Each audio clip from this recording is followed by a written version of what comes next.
ডুয়ার্সের ঘন জঙ্গলের মাঝে মূর্তি নদীর ধারে এক টুকরো শান্তির খোঁজ করছেন, কিন্তু আপনার সাধ্যের মধ্যে লাটাগুড়ির বেস্ট রিসর্টটি খুঁজে পাচ্ছেন না।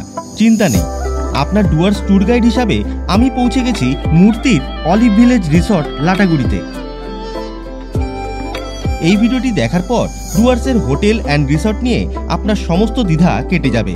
তাহলে চলুন আর দেরি না করে প্রকৃতির মাঝে এই সুন্দর রিসর্টটি ঘুরে দেখা যাক। এই হচ্ছে রিসর্টে ঢোকার মেন এন্ট্রি গেট। এখানে লেখা রয়েছে অলিভ ভিলেজ রিসর্ট। চলুন ভেতরে যাওয়া যাক। বিশাল বড় গেট, চারিপাশটা দেখুন সুন্দর, এখানে বাগান করা রয়েছে। রিসর্টের রুমগুলো এদিকে রয়েছে, এদিকটাও দেখুন সুন্দর বসার জায়গা, চারিদিকে পুরো সবুজ।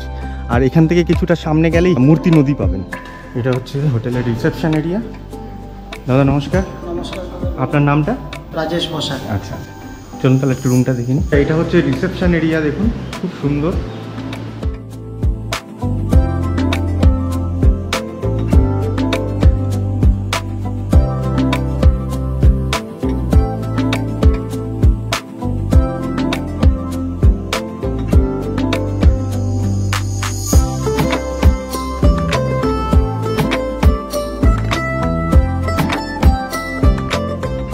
ভিউওয়ালা রুম রয়েছে, বেশ সুন্দর। দুটো এরকম দেখুন বেতের চেয়ার, সামনে টেবিল, এদিকে বাইরে সুন্দর ভিউ পাবেন, রাস্তার মেন রোডের উপরেই রয়েছে এই রিসর্টটি। আর এখানে এলসিডি রয়েছে, এটা ওয়াশরুম, বড়ই আছে, গিজার আছে। মূর্তি নদীর তীরবর্তী অলিভ ভিলেজ রিসর্টে আমার অভিজ্ঞতা ছিল এক কথায় অসাধারণ। এখানকার প্রত্যেকটি রুমই বেশ বড়সড় এবং খুবই পরিচ্ছন্ন, যা আরামদায়ক থাকার গ্যারান্টি দেয়। সবচেয়ে ভালো দিক হলো আপনি নিজের প্রয়োজন অনুযায়ী শুধুমাত্র রুম বুক করতে পারেন, অথবা খুবই স্বল্প খরচে থাকা খাওয়ার ফুডিং লজিং সম্পূর্ণ প্যাকেজ নিয়েও থাকতে পারেন। সবথেকে বড় কথা, রিসর্টটির ভেতরে শান্ত ও মনোরম পরিবেশ সত্যিই মনকে শান্তি এনে দেয়। সুন্দর দেখুন দোলনা রয়েছে, সে দোলনা চড়তে পারেন। চারিদিকে বড় বড় গাছ, সুন্দর সুন্দর গাছ রয়েছে দেখুন।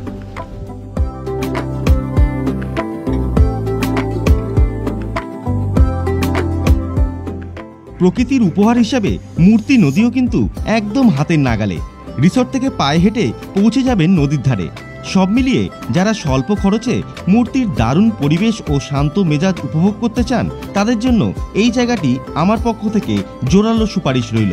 একবার ঘুরে আসুন বন্ধুরা। আচ্ছা ভাবুন তো, আপনার প্রিয়জন বা আপনার বন্ধুর সঙ্গে যদি এরকম একটা জায়গায় বসে বসে গল্প করেন,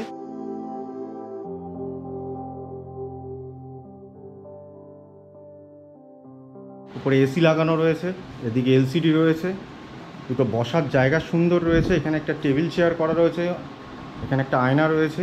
আর এটা ওয়াশরুম, ওয়াশরুমটা কিন্তু খুব পরিষ্কার। আর উপরে গিজার লাগানো রয়েছে,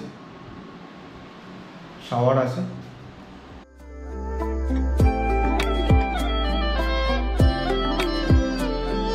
এই একটা ভিউ রুম রয়েছে দেখুন, এটা আবার এই দিকে, এদিকে খাট, এদিকে একটা জানলা রয়েছে, আর এদিকে একটা বড় কাঁচ লাগানো রয়েছে। এটা ওয়াশরুম। ওয়াশরুমগুলো কিন্তু বেশ বড়, উপরে গিজার আছে। এই একটা ভিউ রুম রয়েছে দেখুন, এটা আবার এই দিকে, এদিকে খাট, এদিকে একটা জানলা রয়েছে, আর এদিকে একটা বড় কাঁচ লাগানো রয়েছে। এটা ওয়াশরুমগুলো কিন্তু বেশ বড়, উপরে গিজার আছে। বন্ধুরা এবার দেখবো 401 নাম্বার রুম। এই রুমটা দেখুন, বিশাল বড় রুম দেখুন। এখানে সোফা পাতা রয়েছে, টেবিল চেয়ার রয়েছে। এই জায়গাটাতে বসে আপনারা চা কফি খেতে পারেন।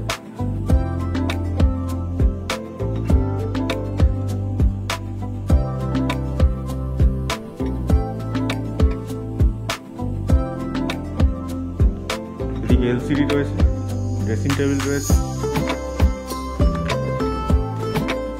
একটা চিমনি রয়েছে, সাবান রয়েছে, একটা soap, shampoo, shower gel, kettle. এটা ওয়াশরুমটা, গিজার আছে,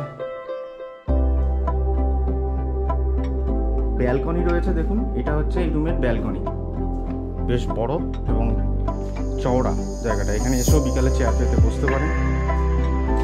উপর থেকে দেখুন বাইরের রাস্তা দেখা যাচ্ছে, ব্যালকনিতে দাঁড়িয়ে দাঁড়িয়ে দেখতে পারবেন বাইরের দৃশ্য। রুম থেকে বেরিয়ে বাইরে এসে এটা হচ্ছে ওনাদের ডাইনিং এরিয়া, দেখুন ভেতরটা। এদিকেও অনেকজন বসে একসঙ্গে খাওয়া দাওয়া করতে পারবেন, এদিকেও অনেকজন বসে একসঙ্গে খাওয়া দাওয়া করতে পারবেন। দেখুন বিশাল বড় ডাইনিং প্লেসটা। এই রিসর্টের খাবারের মান সত্যিকারের প্রশংসনীয়।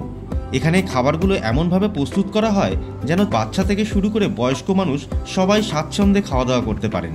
হালকা খাবার এবং সুস্বাদু।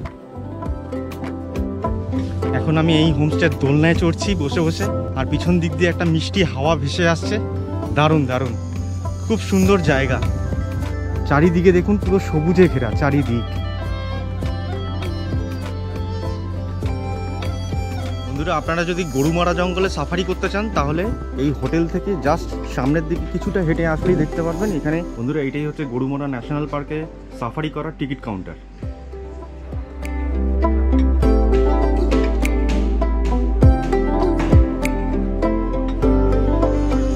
এতক্ষণ ভিডিওতে আপনারা দেখেছেন এই রিসোর্টের সকালের মনোরম সৌন্দর্য, কিন্তু এখন আপনাদের দেখাবো রাতের এক অন্যরকম রূপ। দুপুরবেলা আপনাদের দেখিয়েছিলাম ছাউনি মতন, কি সুন্দর দেখুন লাইট দিয়ে করা। এখানে এসে সন্ধ্যাবেলা বসে থাকতে পারেন, চা খেতে পারেন, দোলনা চড়তে পারেন, বেশ সুন্দর। ঘন জঙ্গলের মাঝে এমন শান্ত আলো ছায়ায় মোড়া এই অলিভ ভিলেজ রিসর্ট রাতের নীরবতায় যেন প্রকৃতি এক জাদুময় অভিজ্ঞতা নিয়ে হাজির হয়।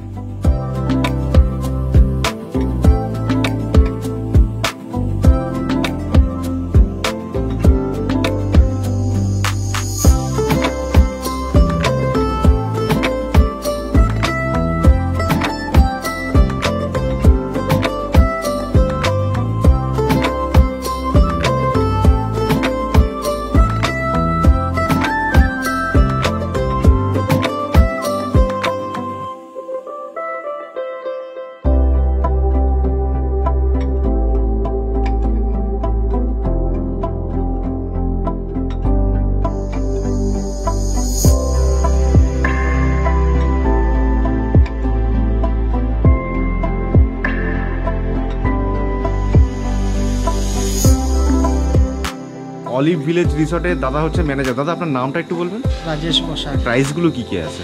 দেখুন, আমাদের এখানে দুটো প্রাইস রয়েছে, একটা হচ্ছে সিজনাল, একটা হচ্ছে অফ সিজন। আচ্ছা। এখন সিজনের যে রুমগুলোতে আপনি রয়েছেন, হ্যাঁ, ওগুলো আমাদের ব্রেকফাস্ট নিয়ে, আচ্ছা। ওটা হচ্ছে আপনার 2200 টাকা। আর ওতে যদি 4 বেলা খাওয়া থাকা নিয়ে, যেটা হয় ফুড আর লজ, 1300 টাকা পার হেড। আচ্ছা। আর অফ সিজনে সেই রুমের প্রাইস 1800 টাকা উইথ ব্রেকফাস্ট। আচ্ছা। আর আপনার ফুড অ্যান্ড লজিং 1200 টাকা। 1200 টাকা। আর কেউ যদি মানে ভাবনা চিন্তা করে যে আমি শুধু সকালে ব্রেকফাস্ট আর রাতের ডিনার খাবো, সেই ক্ষেত্রেও রয়েছে। অফ সিজন হচ্ছে আমাদের 1100 টাকা পার হেড, আর সিজনালি ওটা 1200 টাকা পার হেড। আচ্ছা আচ্ছা।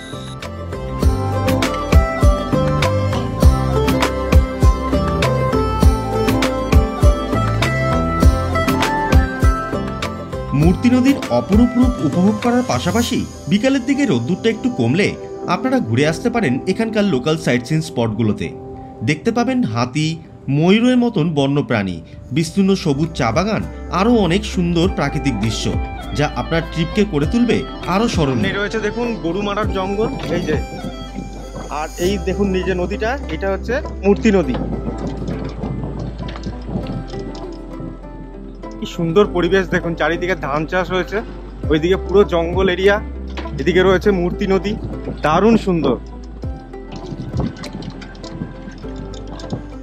বন্ধুরা, বেরিয়ে পড়লাম সাইট সিন ঘোরার উদ্দেশ্যে। ঘড়িতে এই মুহূর্তে টাইম বিকেল 3:30। প্রথমে এখন যাচ্ছি গাছবাড়ির দিকে। তো গাছবাড়ি এখান থেকে মোটামুটি 4 কিলোমিটারের রাস্তা।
গরম পড়েছে বলে ময়ূরটা দেখা যাচ্ছে না, কিন্তু এখানে প্রচুর ময়ূর থাকে। ওই দাদাই বলল শীতকাল হলে কিন্তু এই জায়গাটায় আসলে প্রচুর ময়ূর পাবেন আপনারা, একদম 100% গ্যারান্টি এখানে পাবেনই ময়ূর। চারিদিকে দেখুন ঘন জঙ্গল, ঝিঝি পোকার ডাক।